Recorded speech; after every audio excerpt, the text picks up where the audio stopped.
Good morning guys! So ngayon, magpapatint tayo ng mga window, ng windshield, saka yung back, kasi tagos na yung init sa kotse natin. So magpapatint tayo ngayon. Samahan nyo ako. So dito ako nagpagawa guys ng tint ko sa Kirain na nasa Lipa, Batangas lang yan. Check nyo yung page nila.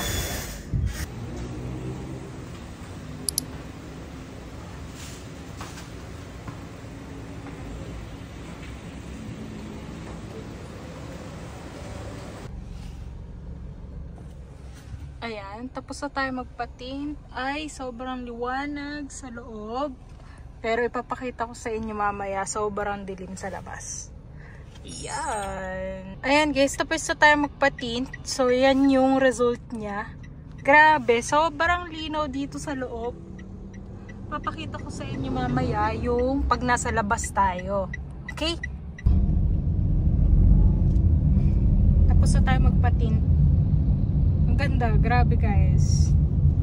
Ang ganda ng result. Hindi po papasok yung araw talaga dito. Ayan sobrang init kita nyo naman. Pero nung nagpalit ako, grabe, iba sa feeling. So yung mga do's and don'ts, sasabihin ko sa inyo later. Kapag nagpaganto kayo, mix kasi siya. Super dark and medium sa windshield. So grabe yung result guys. Matutuwa kayo pag nagpaganito kayo.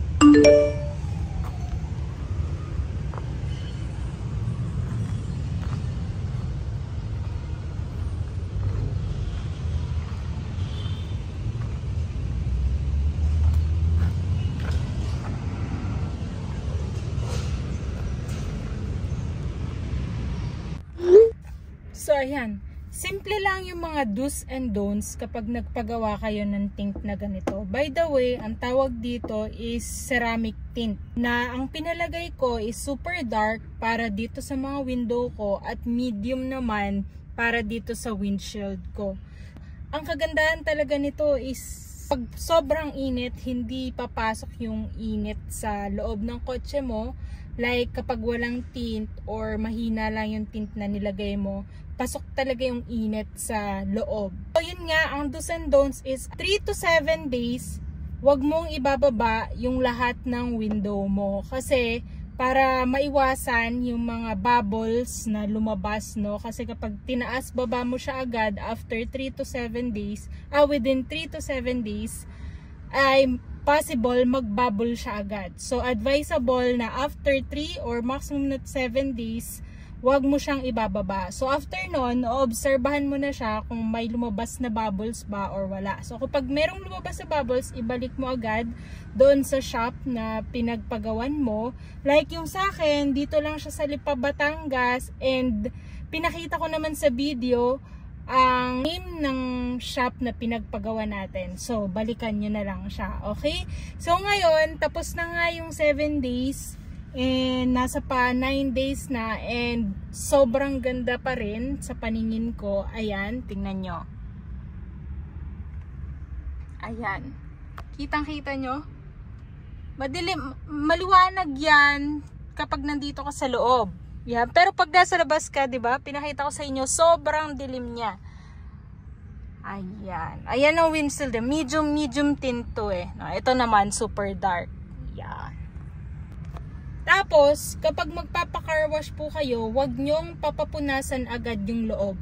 Yung labas lang pwede, pero yung loob, talagang hanggat maaari, huwag nyong papapunasan para makita yung resulta after 7 days. Okay? So, sa case ko naman, meron siyang konting bubble. So, ayan papakita ko sa inyo.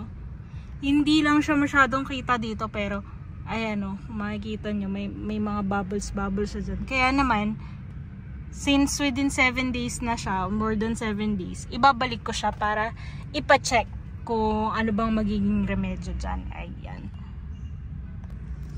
Ayan. So, kung ako sa inyo, habang summer pa, ay magpaganito na kayo para malesen yung init na pumapasok sa loob ng kotse nyo.